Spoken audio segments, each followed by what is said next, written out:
The present simple tense is a fundamental building block of English grammar. It's called simple for a reason. It's the most straightforward way to talk about actions and states that happen regularly or are always true.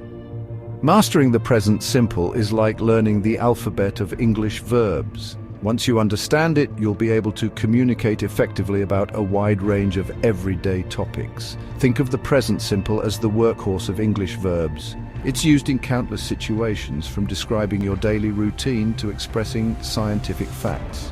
Whether you're a beginner or just need a refresher, this guide will equip you with the knowledge and practice you need to use the present simple confidently.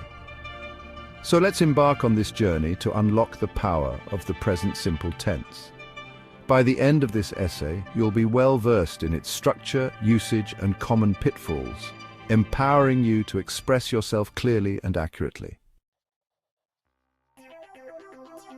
The present simple tense follows a simple and consistent structure, making it easy to form sentences.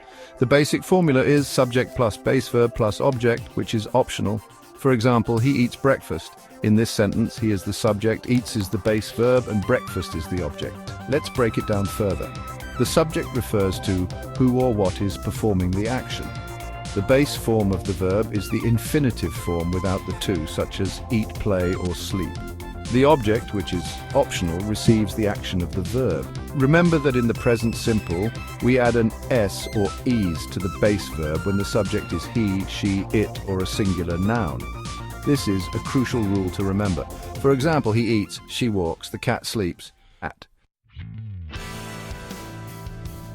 When using the present simple with the pronouns he, she, or it, or with singular nouns, we make a slight adjustment to the base verb. We add an s or es to the end of the verb. This is called the third person singular form. For example, instead of he walk, we say he walks. Instead of she dance, we say she dances. And instead of the cat sleep, we say the cat sleeps. This simple rule applies to all verbs in the present simple when the subject is he, she, it, or a singular noun.